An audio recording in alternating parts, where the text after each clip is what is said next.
옛날 아주 먼 옛날 사람들의 발길이 닿지 않는 깊은 산골짜기에 바람소리마저 쉬어가는 작은 마을이 하나 있었습니다. 그 마을은 산들이 병풍처럼 둘러쳐져 있어서 해가 늦게 뜨고 일찍 지는 곳이었는데 밤이 되면 칠흑 같은 어둠이 마을 전체를 포근하게 감싸 안아주곤 했습니다.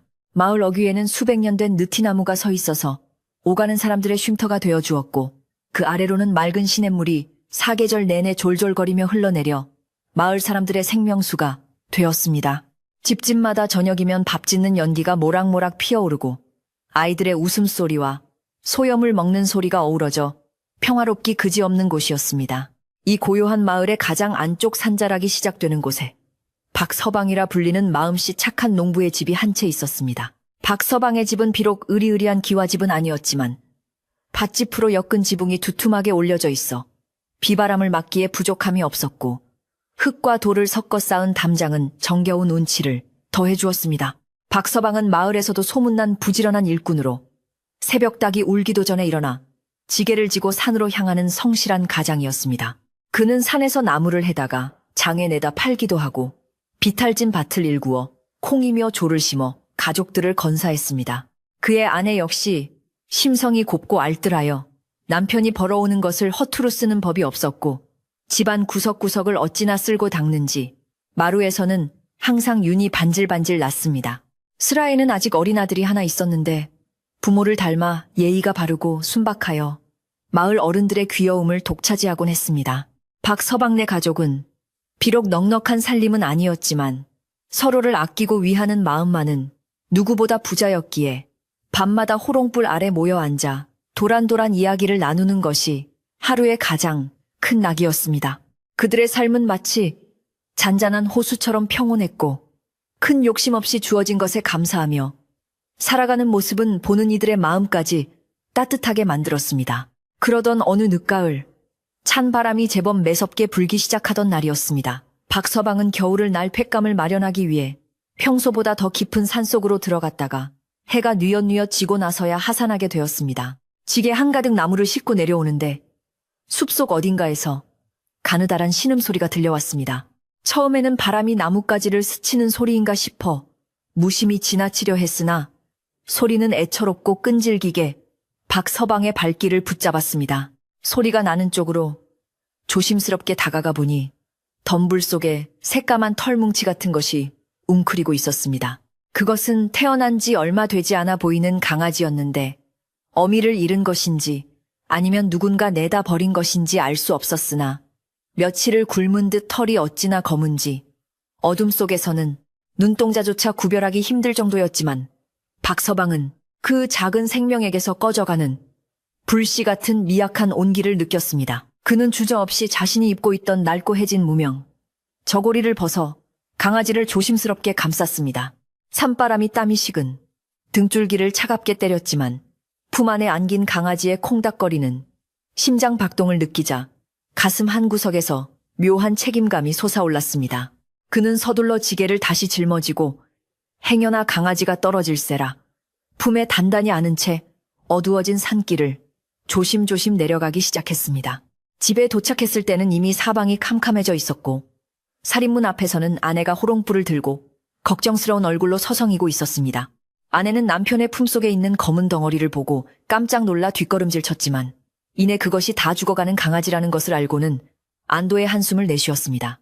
넉넉지 않은 형편에 입 하나 늘리는 것이 부담스러울 법도 했지만 천성이 착한 아내는 군말 없이 부엌으로 들어가 남은 밥에 물을 부어 묽은 미음을 만들어 왔습니다. 따뜻한 미음 냄새가 코끝에 닿자 강아지는 감았던 눈을 힘겹게 뜨고는 허겁지겁 그릇에 코를 박고 먹기 시작했는데 그 모습이 어찌나 애처롭고 기특하던지 부부는 말없이 그 모습을 흐뭇하게 지켜보았습니다. 박서방은 녀석의 털이 가마솥 밑바닥처럼 까맣다고 하여 이름을 까망이라고 지어주었고 그날부터 까망이는 박서방네 귀한 식구가 되었습니다.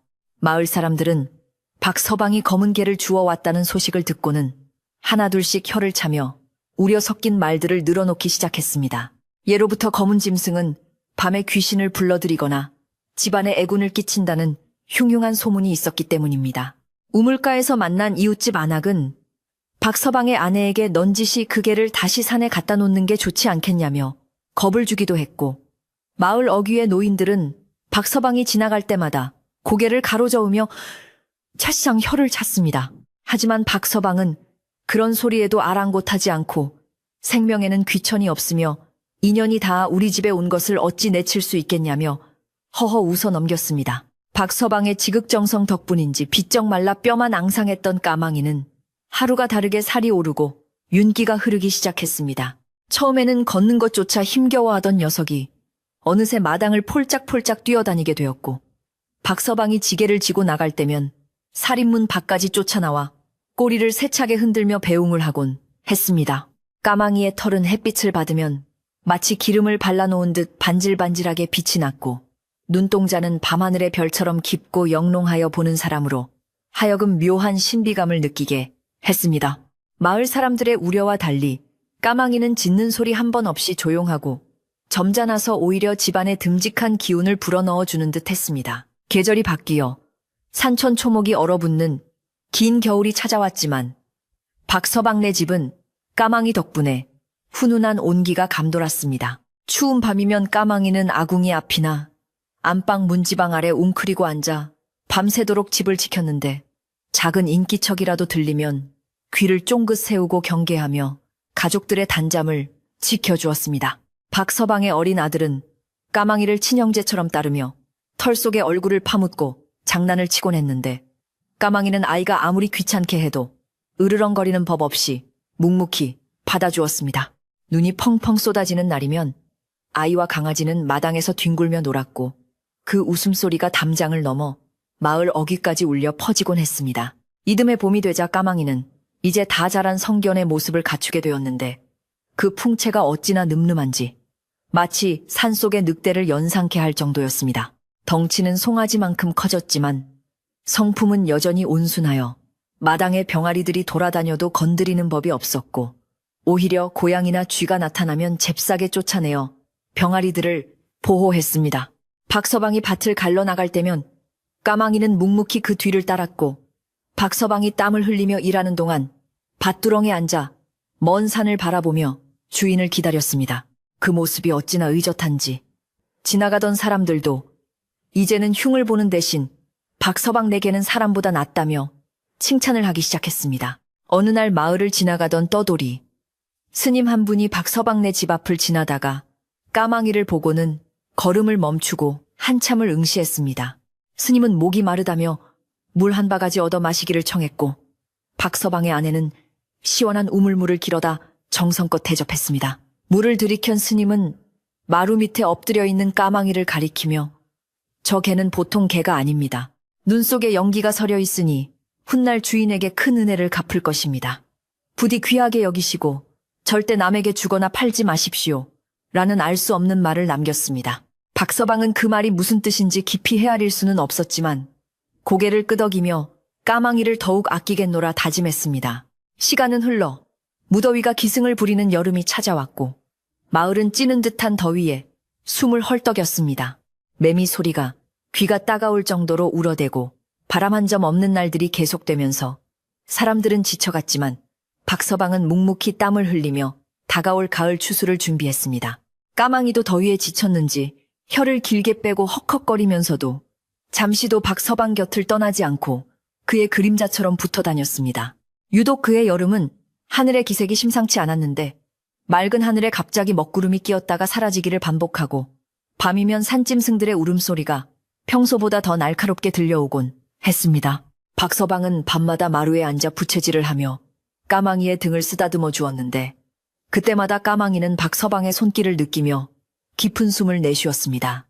까망아, 너도 덥지? 올해 농사만 잘 되면 우리 식구들 배불리 먹고 너에게도 고기 국물 실컷 주마. 박서방이 혼잣말처럼 중얼거리면 까망이는 마치 그 말을 알아듣기라도 한 듯 꼬리를 살랑이며 박서방의 거친 손등을 핥아주었습니다. 칠흑 같은 어둠 속에서 오직 까망이의 두 눈만이 반딧불이처럼 빛나고 있었고, 박서방은 그 눈빛을 볼 때마다 마음이 편안해지는 것을 느꼈습니다. 그러던 어느 날 박서방이 산에서 나무를 해오는데 까망이가 평소와 달리 자꾸만 뒤를 돌아보며 낑낑거리는 소리를 냈습니다. 평소에는 묵묵히 앞장서거나 뒤를 따르던 녀석이기에 박서방은 의아해하며 잠시 짐을 내려놓고 주위를 살폈습니다. 숲속은 쥐 죽은 듯 고요했고 바람소리 하나 들리지 않는 적막감이 감돌고 있었는데 그 고요함이 오히려 등골을 서늘하게 만들었습니다. 까망이는 숲의 깊은 곳을 향해 낮게 으르렁거렸지만 박서방의 눈에는 아무것도 보이지 않았습니다. 왜 그러느냐 까망아. 산짐승이라도 있느냐. 박서방이 달래자 까망이는 다시 조용해졌지만 털을 곤두세운 채 긴장을 풀지 않았습니다. 집으로 돌아온 후에도 까망이의 이상한 행동은 계속되었습니다. 평소에는 마당 한 구석, 자신의 자리에 얌전히 엎드려 있었지만 그날따라 안절부절 못하며 마당을 서성거렸고 자꾸만 하늘을 올려다보며 컹하고 짖으려다 멈추기를 반복했습니다. 박서방의 아내는 더위를 먹어서 그런가 보다 하며 시원한 물을 떠다 주었지만 까망이는 물도 마시는 둥, 마는 둥 하며 대문 쪽을 하염없이 바라보았습니다. 마치 누군가가 오기를 기다리는 것인지 아니면 오지 말아야 할 것이 오는 것을 경계하는 것인지 알 수 없는 행동이었습니다. 마을에는 흉흉한 소문이 돌기 시작했습니다. 옆마을 김진사댁소가 갑자기 병에 걸려 쓰러졌다거나 우물물이 핏빛으로 변했다는 둥 믿기 힘든 이야기들이 사람들의 입을 타고 전해졌습니다. 미신을 잘 믿지 않는 박서방이었지만 왠지 모를 불안감이 가슴 한구석에 자리 잡기 시작했습니다. 하지만 그는 가장으로서 내색하지 않고 태연하게 가족들을 다독이며 하루하루를 보냈습니다. 쓸데없는 소리들 마라. 날이 더우니 헛것을 본 게지. 우리 집은 까망이가 지키고 있으니 아무 걱정 없다. 그는 짐짓 큰 소리를 쳤지만 밤이 되면 잠을 뒤척이는 날이 많아졌습니다. 그러던 중 박서방네 집에 생각지 못한 불청객이 찾아올 조짐이 보였습니다. 마을 장터에 나갔던 이웃사람이 전해주기를 박서방의 먼 친척 되는 당숙이 빚쟁이들에게 쫓겨 이 마을 쪽으로 오고 있다는 것이었습니다. 그 당숙으로 말할 것 같으면 젊어서부터 노름과 술을 좋아하여 가산을 탕진하고 친척들에게 손을 벌리기로 유명한 사람이었습니다. 성격 또한 괴팍하고 욕심이 많아 친척들 사이에서도 기피 대상 1호였는데 하필이면 박서방네 집으로 올지 모른다는 소식은 청천벽력과도 같았습니다. 박서방의 아내는 그 소식을 듣고 얼굴이 하얗게 질렸지만 박서방은 오갈 데 없는 핏줄을 어찌 내치겠나 하며 한숨을 내쉬었습니다. 까망이는 주인의 근심을 아는지 모르는지 여전히 마루 밑에서 턱을 괴고 누워 꼬리만 탁탁 바닥을 치고 있었습니다. 하지만 박서방이 깊은 한숨을 쉴 때마다 까망이의 귀가 움찔거렸고 그 깊고 검은 눈동자는 박서방의 얼굴을 뚫어지게 응시했습니다. 녀석은 이미 알고 있었는지도 모릅니다. 이 평화로운 집에 곧 거친 파도가 밀려올 것이라는 사실을 말입니다. 박서방은 까망이의 머리를 쓰다듬으며 네가 복덩이니 우리 집에 나쁜 일은 없겠지 하고 스스로를 위로했습니다. 그날 밤 하늘에는 별 하나 보이지 않고 먹물 같은 어둠만이 짙게 깔렸습니다. 바람도 불지 않아 덥고 습한 공기가 숨통을 조여왔고 풀벌레 소리마저 뚝 끊겨 세상이 정지한 듯 했습니다. 박서방네 가족은 더위를 피해 대청마루에 모기장을 치고 누웠습니다. 어린 아들은 아버지의 팔을 베고 금세 잠이 들었고 아내도 고단했는지 이내 새근거리는 숨소리를 내었습니다.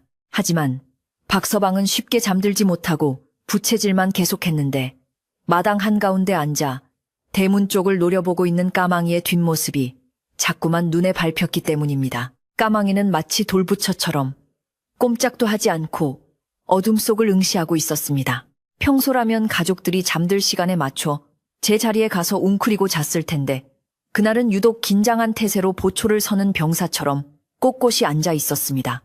박서방이 까망아 자거라 하고 낮게 불러보았지만 녀석은 귀만 한번 털었을 뿐 자세를 풀지 않았습니다. 어둠 속에서 희미하게 빛나는 녀석의 눈빛은 무언가를 강렬하게 경계하고 있었고 그 시선 끝에는 굳게 닫힌 살인문이 있었습니다. 박서방은 왠지 모를 오싹함을 느끼며 이불을 끌어당겼습니다. 새벽녘이 되어서야 박서방은 깜빡 잠이 들었는데 꿈자리가 몹시 뒤숭숭했습니다.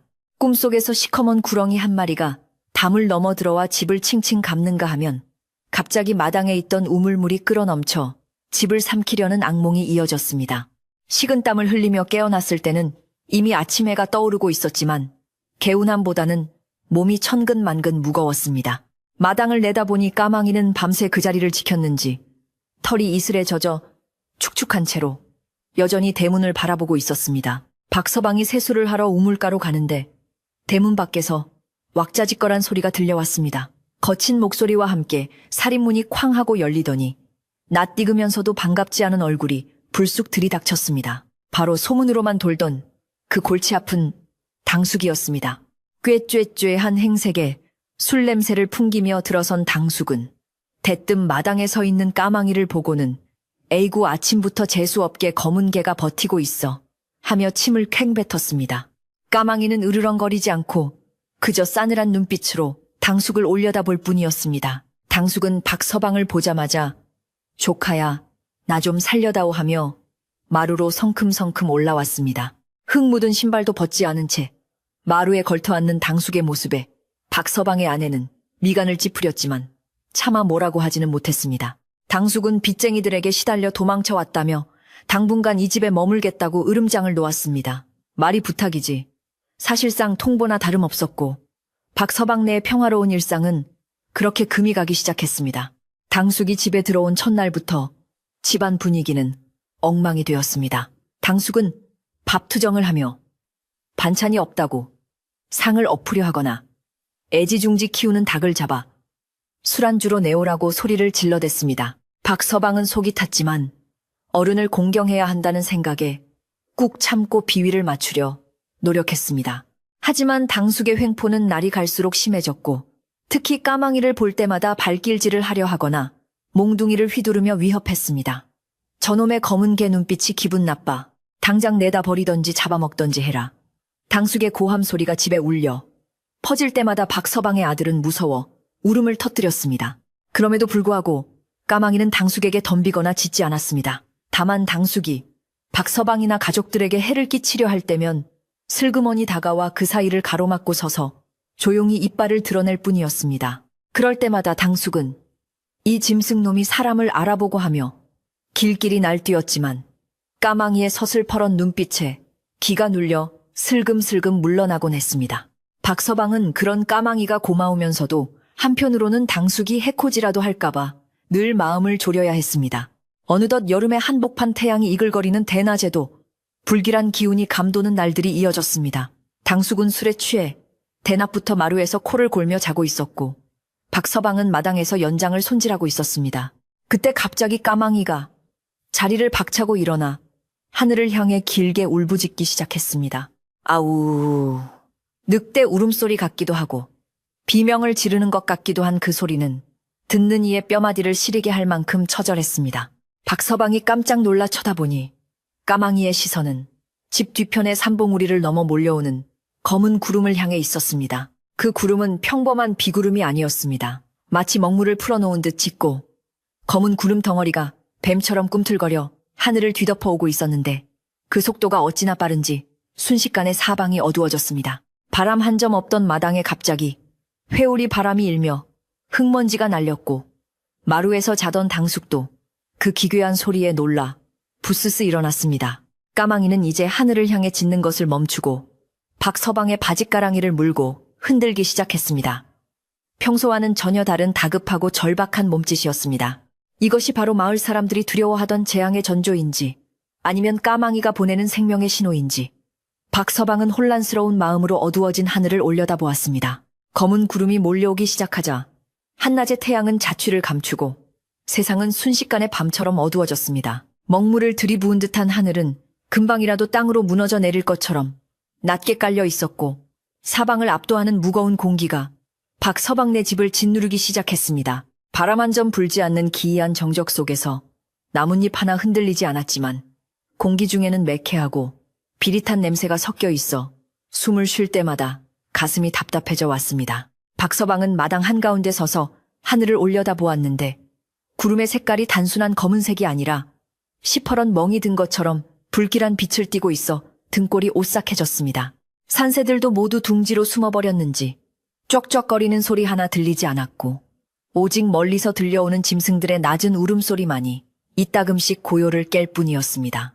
그때 마당을 서성이던 까망이가 갑자기 미친 듯이 지저대기 시작했습니다. 평소에는 낯선 사람이 와도 점잖게 몇 번 짖고 말던 녀석이 이번에는 마치 눈앞에 보이지 않는 거대한 적이라도 나타난 것처럼 허공을 향해 이빨을 드러내고 거칠게 짖어댔습니다. 컹컹컹. 까망이의 짖는 소리는 단순한 경고가 아니라 찢어질 듯한 비명에 가까웠습니다.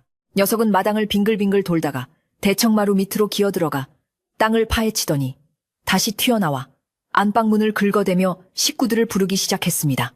그 모습이 얼마나 다급하고 처절한지 보는 사람의 마음까지 불안하게 만들 정도였습니다. 마루에서 낮잠을 자던 당숙은 까망이의 요란한 짖는 소리에 화들짝 놀라 잠에서 깼습니다.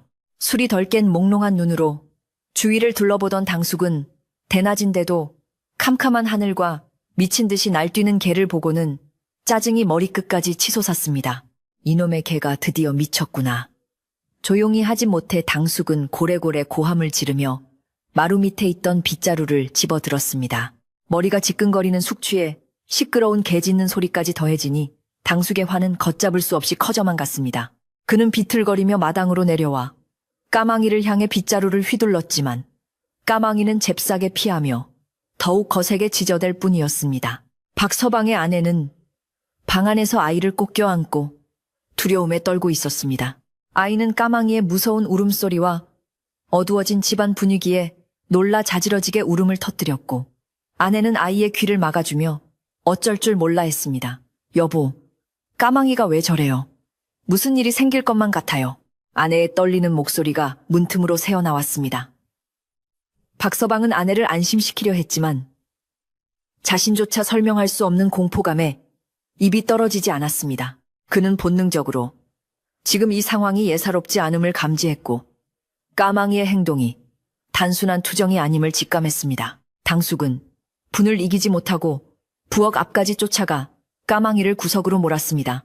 내가 오늘 이 재수 없는 놈을 그냥 두지 않겠다. 들어올 때부터 눈빛이 마음에 안 들더니 기어이 집안에 사단을 내는구나. 당숙은 마당 한 구석에 놓여있던 지게 작대기를 집어들고 살기 어린 눈으로 까망이를 노려보았습니다. 까망이는 구석에 몰려서도 꼬리를 내리기는커녕 당숙을 무시하고 자꾸만 지붕 쪽을 쳐다보며 짖어댔습니다. 마치 당숙에게는 관심도 없다는 듯 오직 하늘에서 내려올 무언가에만 온 신경을 집중하고 있는 것 같았습니다. 박서방은 당숙이 정말로 개를 칠 기세이자 황급히 달려가 당숙의 팔을 붙잡았습니다. 당숙 어른 참으십시오. 말 못하는 짐승이 이유 없이 저러겠습니까? 저 눈을 좀 보십시오. 박서방의 외침에 당숙은 씩씩거리며 팔을 뿌리쳤습니다. 이유는 무슨 얼어? 죽을 이유. 더위를 먹어서 미친 개지. 너는 저런 미친 개를 감싸고도 무사할 줄 아느냐. 당숙은 막무가내였지만 박서방은 물러서지 않고 까망이 앞을 막아 섰습니다. 박서방의 등 뒤에서 까망이는 주인의 다리에 머리를 비비며 낑낑거렸는데 그 온기가 바지를 뚫고 전해져 박서방의 마음을 더욱 애타게 했습니다. 하늘의 구름은 이제 소용돌이치며 집 바로 위까지 내려앉아 있었습니다. 구름 사이로 희미하게 번쩍이는 섬광이 보였고 아주 먼 곳에서 들려오던 천둥 소리가 이제는 바로 머리 위에서 굴러가는 바위덩어리 소리처럼 우르릉 쾅쾅하며 집 전체를 뒤흔들었습니다. 지붕의 볏짚들이 바람에 날려 흩어지기 시작했고 마당에 있던 빈 항아리 뚜껑이 덜그럭거리는 소리를 내며 요동쳤습니다. 공기 중의 압력이 어찌나 강한지 귀가 먹먹해질 지경이었고 피부에는 솜털이 곤두서는 듯한 찌릿한 느낌이 전해졌습니다. 이것은 단순한 소나기가 아니었습니다. 하늘이 노하여 벌을 내리려는 듯한 살벌한 기세였습니다. 까망이는 서방이 자신을 보호해주는 사이 다시 튀어나가 이번에는 안방문을 머리로 쾅쾅 들이받았습니다. 문종이가 찢어질 정도로 격렬한 몸짓에 방문이 덜컹거렸고 안에 있던 아내는 비명을 지르며 문을 열었습니다. 문이 열리자마자 까망이는 방 안으로 뛰어들어가 아내의 치맛자락을 물고 밖으로 끌어내려 했습니다. 엄마야 까망아, 왜 이래 옷 찢어진다. 아내가 기겁을 하며 물러서려 했지만 까망이의 힘은 평소와 달리 엄청났습니다. 녀석은 아내뿐만 아니라 울고 있는 아이의 포대기 끈까지 물고 늘어지며 필사적으로 식구들을 방 밖으로 집 밖으로 몰아내려 하고 있었습니다. 박서방은 그 모습을 보고 문득 스쳐 지나가는 생각이 있었습니다.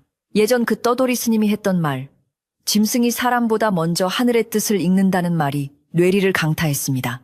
까망이는 지금 미쳐서 날뛰는 것이 아니라 이 집 안에 있으면 모두 죽게 된다는 것을 알리고 있는 것이었습니다. 박서방은 털이 쭈뼛서는 전율을 느꼈습니다. 그는 마당에 주저앉아 욕을 퍼붓고 있는 당숙을 향해 소리쳤습니다. 당숙, 얼른 나가야 합니다. 이 집에서 나가야 살아요. 하지만 당숙은 코웃음을 쳤습니다. 나가긴 어딜 나가, 비가 쏟아지기 직전인데 미친 게 장단에 맞춰 비를 맞으라고.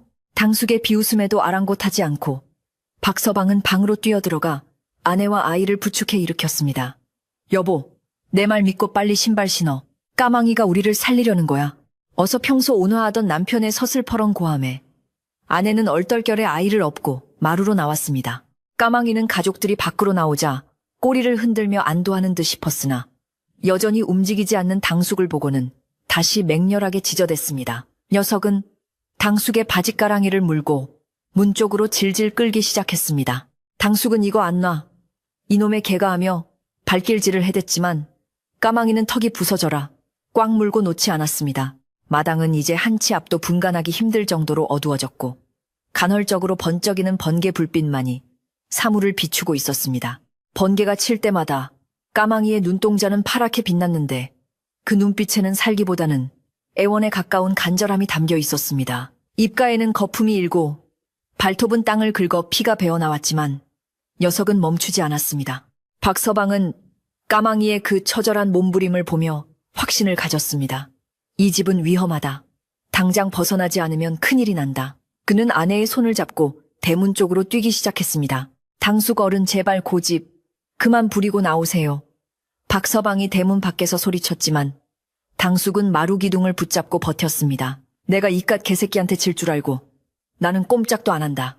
당숙의 고집은 쇠심줄보다 질겼습니다. 하지만 그때 하늘이 찢어지는 듯한 굉음과 함께 집 앞에 오래된 감나무가 벼락을 맞아 반으로 쩍 갈라지는 참사가 일어났습니다. 쾅 하는 소리와 함께 불꽃이 튀었고 나무 타는 냄새가 진동했습니다. 눈앞에서 벌어진 광경에 당숙은 그제야 얼굴이 하얗게 질려 다리에 힘이 풀리고 말았습니다. 감나무가 쓰러지는 것을 본 까망이는 더욱 미친 듯이 짖으며 당숙에게 달려들었습니다. 이번에는 바짓가랑이가 아니라 당숙의 옷소매를 물고 사정없이 잡아당겼습니다. 공포에 질린 당숙은 더 이상 반항할 힘도 없이 개에게 이끌려 마루에서 굴러 떨어졌습니다. 흙바닥에 나뒹군 당숙은 엉금엉금 기어서라도 도망쳐야겠다는 생각이 들었습니다. 까망이는 넘어진 당숙의 엉덩이를 머리로 밀고 다리를 물어 당기며 그를 대문 밖으로 밀어내기 위해 사투를 벌였습니다. 박서방은 대문 밖에서 발을 동동 구르며 그 모습을 지켜보았습니다. 빗방울이 하나둘 떨어지기 시작하더니 이내 장대비가 쏟아져 내렸습니다. 굵은 빗줄기가 얼굴을 때려 눈을 뜨기도 힘들었지만 박서방은 다시 마당으로 뛰어들어가 당숙을 부축했습니다. 어서요. 빨리. 박서방과 까망이가 양쪽에서 당숙을 끌고 대문을 빠져나오는 순간 등 뒤에서 느껴지는 서늘한 기운이 머리카락을 쭈뼛하게 만들었습니다. 그것은 단순한 바람이 아니라 거대한 전기가 모여들 때 생기는 정전기의 파동이었습니다. 마을 사람들도 이상한 징조를 느끼고 하나둘씩 방문을 열어 밖을 내다보고 있었습니다. 칠흑 같은 어둠 속에서 박서방네 집 위로만 기묘한 붉은 기운이 감돌고 있었기 때문입니다. 마치 하늘의 구멍이 그 집 지붕 위에만 뚫린 것처럼 시커먼 구름 기둥이 소용돌이치며 내려오고 있었습니다. 동네 개들이 일제히 지저대기 시작했고 겁 많은 소들은 외양간에서 날뛰며 울부짖었습니다. 박서방네 가족이 마을 어귀의 느티나무 아래까지 허겁지겁 뛰어왔을 때 까망이는 멈춰서서 뒤를 돌아보았습니다. 박서방과 가족들은 비에 흠뻑 젖은 채 거친 숨을 몰아쉬었습니다. 당숙은 넋이 나간 사람처럼 멍하니 자신의 집 쪽을 바라보고 있었습니다. 내내가 개한테 끌려 나오다니. 당숙이 헛웃음을 지으며 중얼거리는 순간이었습니다. 까망이가 다시 한번 하늘을 향해 아우 하고 길게 울부짖었습니다. 그 소리는 마치 마지막 카운트다운을 알리는 신호탄과도 같았습니다. 하늘에서 굵은 빗줄기와 함께 세상의 모든 빛을 삼킬 듯한 거대한 번개가 구름 속에서 꿈틀거리기 시작했습니다. 가족들은 서로를 부둥켜 안고 웅크렸습니다. 까망이는 가족들의 가장 바깥쪽에서 비를 맞으며 의연하게 집 쪽을 응시하고 있었습니다. 녀석의 털은 비에 젖어 볼품없이 축 늘어졌지만 내 다리는 땅을 단단히 디디고 서서 흔들림이 없었습니다. 박서방은 까망이의 등을 감싸 안으며 마음속으로 기도했습니다. 제발 아무 일도 없기를. 그저 우리가 헛것을 본 것이기를. 하지만 하늘은 그들의 바람을 들어줄 생각이 없는 듯 무시무시한 에너지를 한 점으로 모으고 있었습니다. 순간 세상의 모든 소리가 멈춘 듯한 고요가 찾아왔습니다. 빗소리마저 멈춘 그 짧은 찰나의 정적 속에서 박서방은 자신의 심장 소리만을 들을 수 있었습니다. 그리고 그 정적을 깨뜨리며 눈부신 섬광이 박서방네 집 지붕을 향해 일직선으로 내리꽂혔습니다. 눈을 뜰 수 없을 만큼 강렬한 흰빛이 번쩍였고 그 뒤를 이어 고막을 찢는 듯한 천둥 소리가 온 산천을 뒤흔들었습니다. 땅이 지진이라도 난 것처럼 요동쳤고 사람들은 본능적으로 바닥에 납작 엎드렸습니다. 섬광이 지나간 후에도 시력은 금방 돌아오지 않았습니다.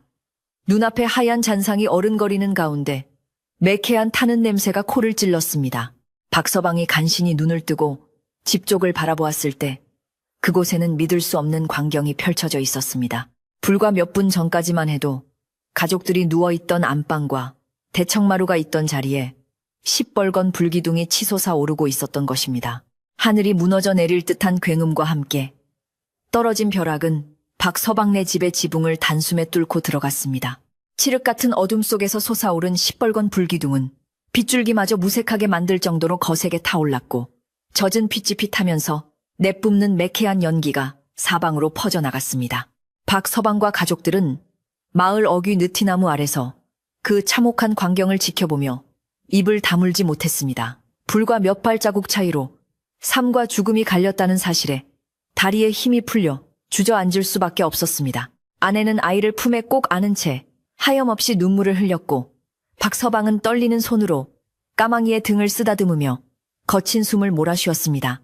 까망이는 마치 자신의 임무를 다했다는 듯 불타는 집을 바라보며 나직하게 낑낑거릴 뿐이었습니다. 가장 충격을 받은 사람은 다름 아닌 당숙이었습니다. 그는 넋이 나간 사람처럼 멍하니 입을 벌린 채 자신이 조금 전까지 누워있던 대청마루가 산산조각이나 불타고 있는 모습을 바라보았습니다. 벼락은 정확히 마루 한가운데를 강타하여 대들보를 반으로 쪼개놓았는데 그곳은 당숙이 술에 취해 드러누워있던 바로 그 자리였습니다. 만약 까망이가 바짓가랑이를 물고 질질 끌어내지 않았다면, 그리고 박서방이 억지로 부축해 나오지 않았다면 당숙은 지금쯤 숯덩이가 되어 있었을 것이 분명했습니다. 등골이 서늘하다 못해 얼어붙는 듯한 공포가 밀려오자 당숙은 털썩 무릎을 꿇고 말았습니다. 거센 비바람 속에서도 마을 사람들은 벼락 떨어지는 소리에 놀라 하나둘씩 밖으로 뛰쳐나왔습니다. 박서방네 집에서 불길이 치솟는 것을 본 이웃들은 불이야, 박서방네 집에 불이 났다 하고 소리치며 물동이와 양동이를 들고 달려왔습니다. 하늘도 그제야 불을 끄려는 듯 장대비가 더욱 억수같이 쏟아부었고 마을 장정들은 위험을 무릅쓰고 불길이 옆집으로 번지지 않도록 흙을 퍼나르며 진화 작업에 뛰어들었습니다. 다행히 빗줄기가 워낙 굵어 불길은 금세 기세가 꺾였지만 집의 절반가량은 이미 검게 그을리고 무너져 내린 뒤였습니다. 사람들의 고함 소리와 빗소리가 뒤섞인 아수라장 속에서도 박서방은 가족들이 무사하다는 사실 하나만으로 하늘에 감사했습니다. 한참의 소동 끝에 불길이 잡히고 연기만 자욱하게 남았을 때 마을 촌장인 김노인이 지팡이를 짚고 박서방 가족에게 다가왔습니다. 박서방 다친 데는 없는가? 이 천재지변 속에 식구들이 모두 무사하니 천만다행일세. 김노인의 걱정스러운 물음에 박서방은 고개를 끄덕이며 까망이를 가리켰습니다. 어르신, 이 녀석이 살렸습니다. 저희가 집안에 있으려는데 이 녀석이 옷을 물고 끌어내는 통에 억지로 나왔더니 나오자마자 벼락이 떨어졌습니다. 그 말을 들은 마을 사람들은 모두 놀라 까망이를 쳐다보았습니다. 비에 젖어 볼품없는 모습이었지만 사람들의 눈에는 까망이가 더 이상 평범한 개로 보이지 않았습니다. 김노인은 허리를 굽혀 까망이의 머리를 쓰다듬으며 감탄했습니다. 옛말에 미물도 주인의 은혜를 안다더니 이 개는 영물일세. 영물이야. 하늘이 내린 벼락을 미리 알고 주인을 살렸으니 사람보다 낫다는 말이 빈말이 아니구먼. 주변에 모여든 사람들도 저마다 한마디씩 거들었습니다. 그렇지 않아도 낮부터 개가 하도 지저대서 이상하다 했는데 그게 다 살리려고 그런 거였어. 검은 개가 애군을 막는다더니 박서방네가 복을 받았네. 사람들의 칭찬이 이어지자 까망이는 쑥스러운 듯 박서방의 다리 뒤로 숨으며 꼬리를 살랑거렸습니다.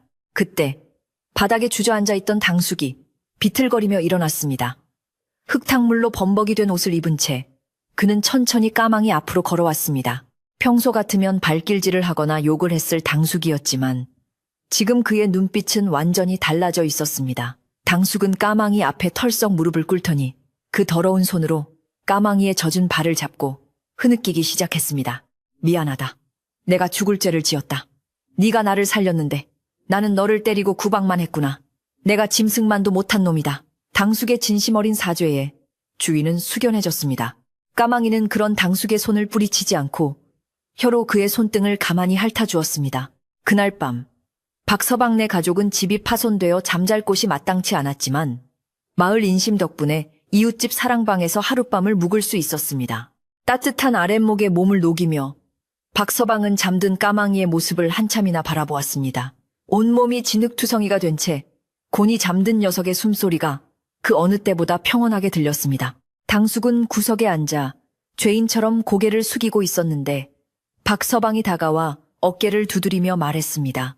당숙어른 지난 일은 잊으십시오. 다들 살았으니 된 것 아닙니까? 내일부터 다시 집을 고치면 됩니다.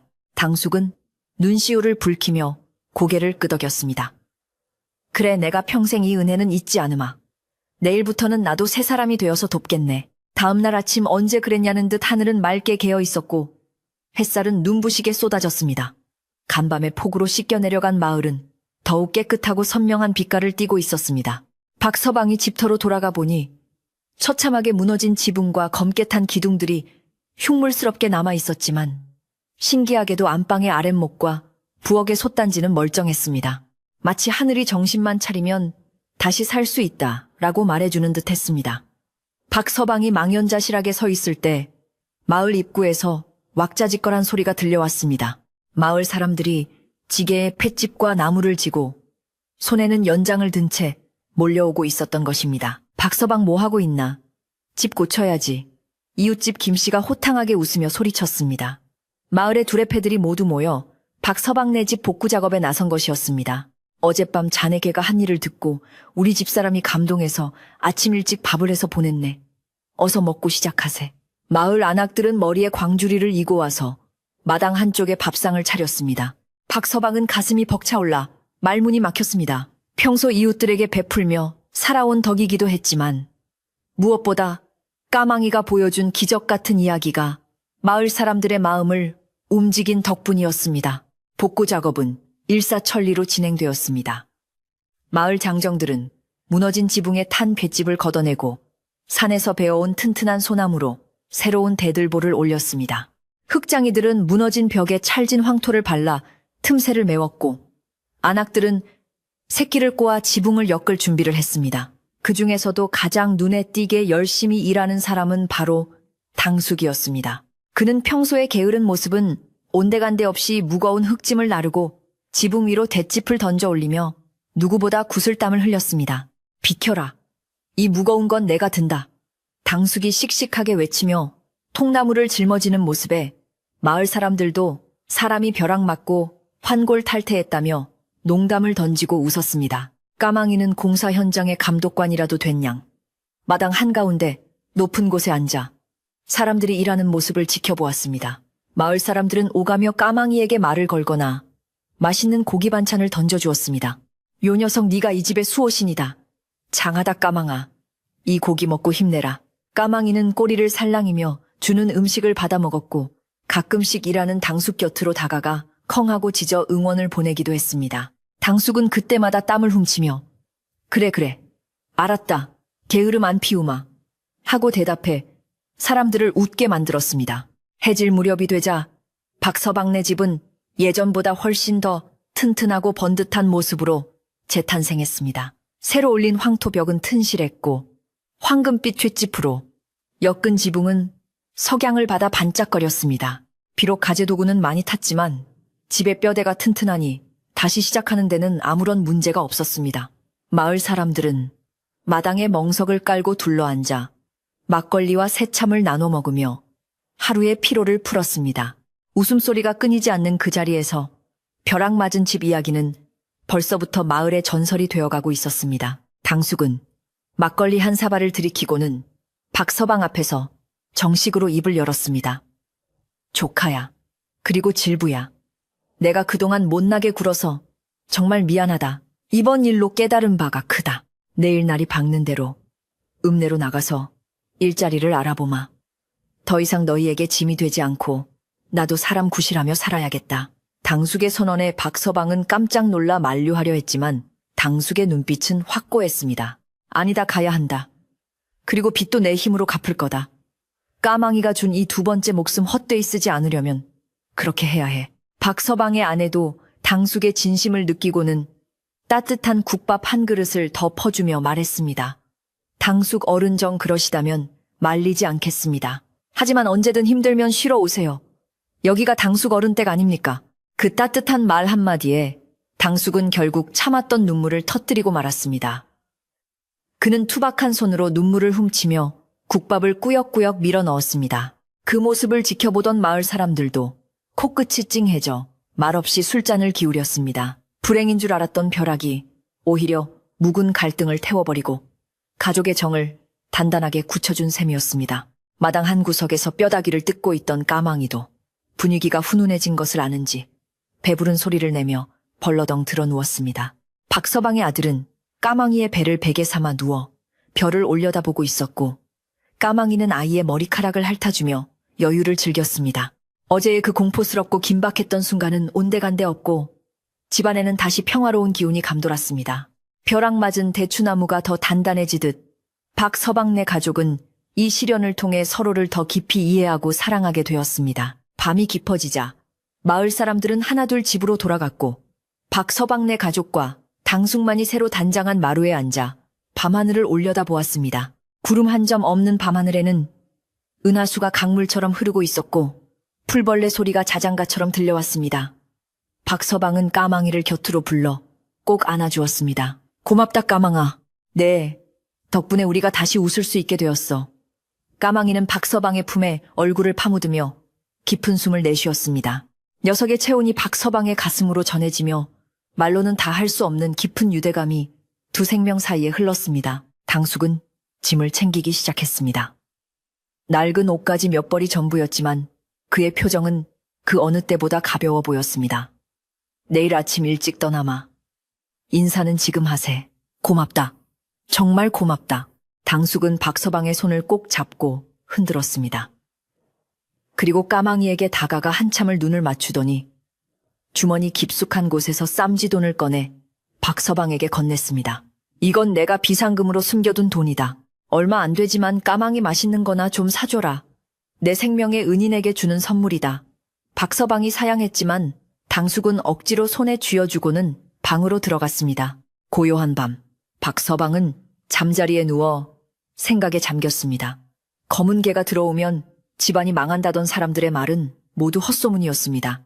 오히려 검은 개가 들어와 사람의 목숨을 구하고 흩어졌던 가족의 마음을 하나로 모아주었으니 말입니다. 겉모습만 보고 판단하는 것이 얼마나 어리석은 일인지, 그리고 생명을 귀하게 여기는 마음이 얼마나 큰 복을 불러오는지 뼈저리게 느낀 하루였습니다. 박서방은 옆에서 새근거리는 아내와 아이, 그리고 마루 밑에서 편안하게 잠든 까망이의 숨소리를 들으며 비로소 긴장을 풀고 깊은 잠에 빠져들 수 있었습니다. 다음 날 새벽, 닭이 울기도 전에 당숙은 조용히 살인문을 나섰습니다.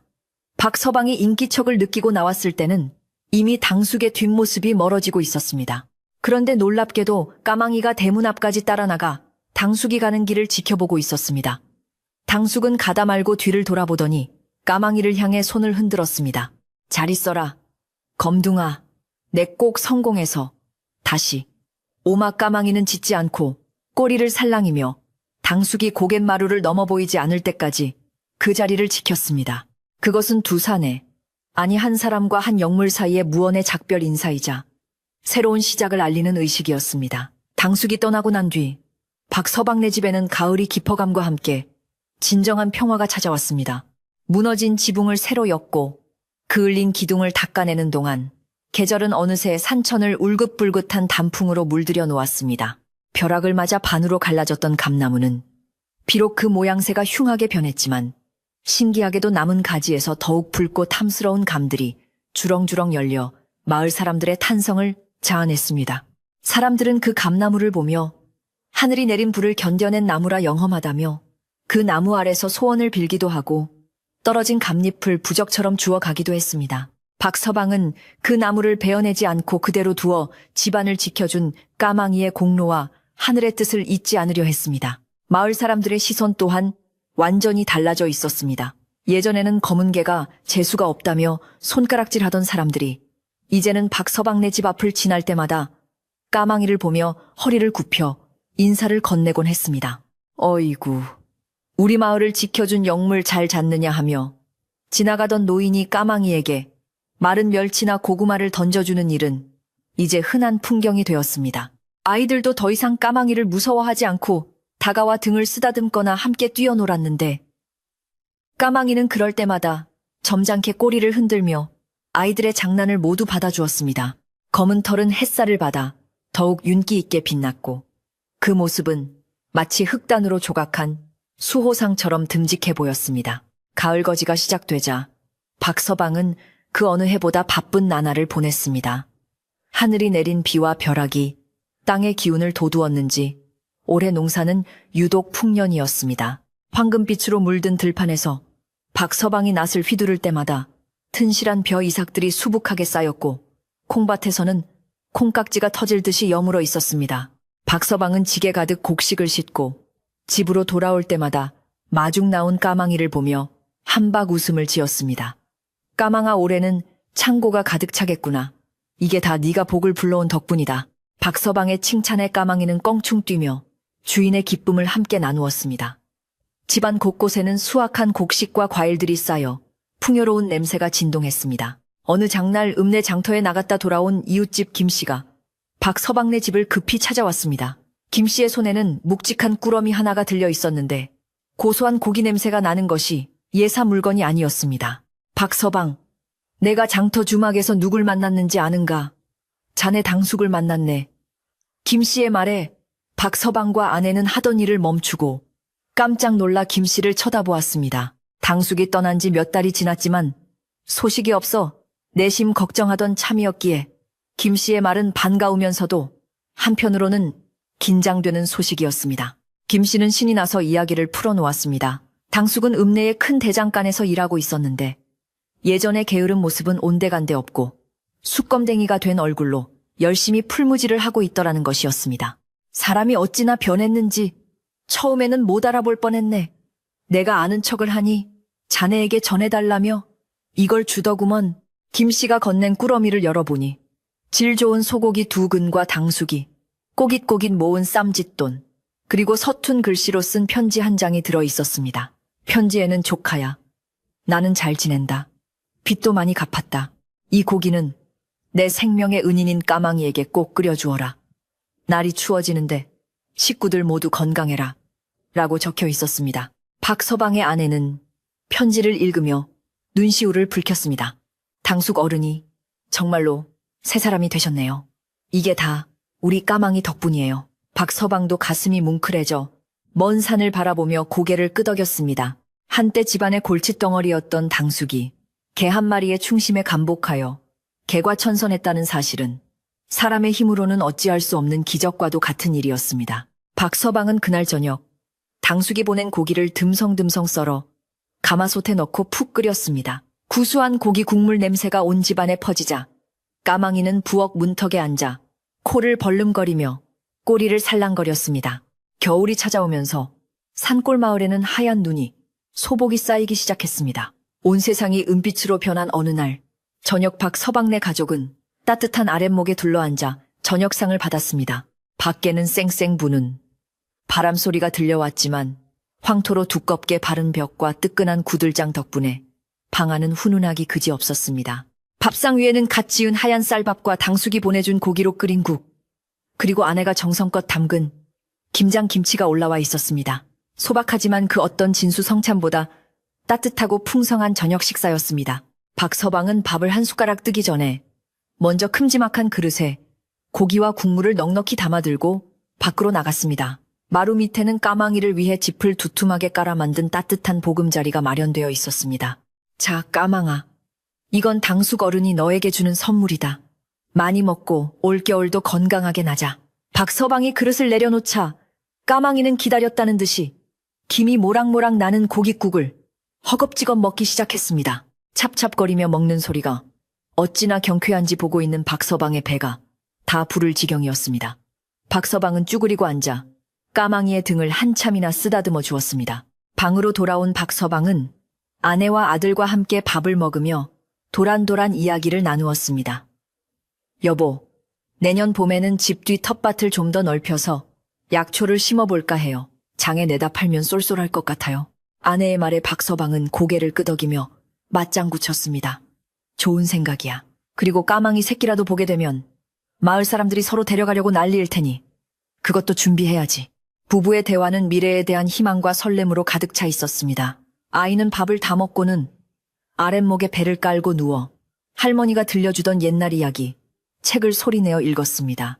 그 평범하고 소소한 일상이 너무나 소중하게 느껴지는 밤이었습니다. 밤이 깊어지자 밖에는 한방눈이 펑펑 쏟아지기 시작했습니다.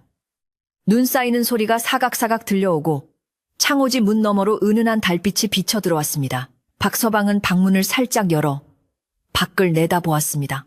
온 세상이 하얗게 덮인 마당 한가운데 까망이가 앉아 쏟아지는 눈을 맞으며 대문 쪽을 바라보고 있었습니다. 이제는 경계의 눈빛이 아니라 평화로운 마을을 지키는 든든한 파수꾼의 눈빛이었습니다.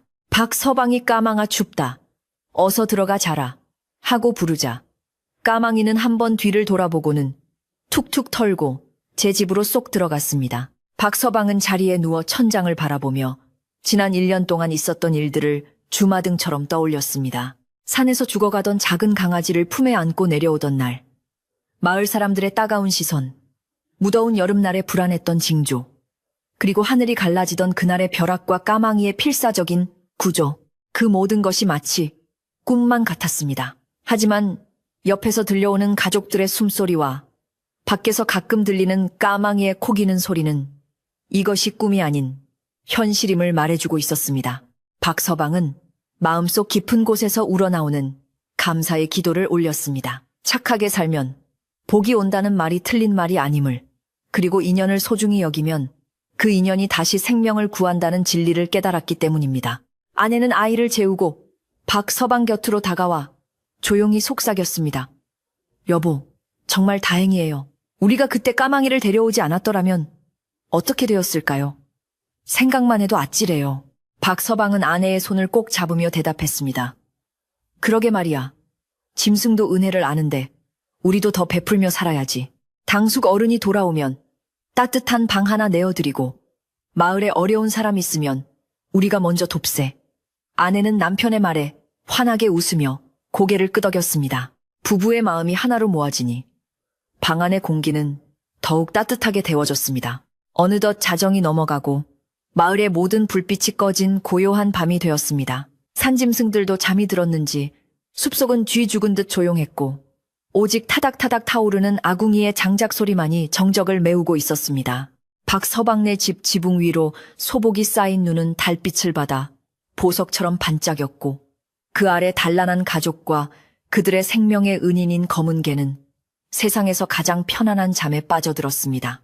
벼락이 떨어진 자리에 다시 새살이 돋고 꽃이 피듯 그들의 삶에도 씻을 수 없는 상처 대신 단단한 행복이 자리 잡았습니다.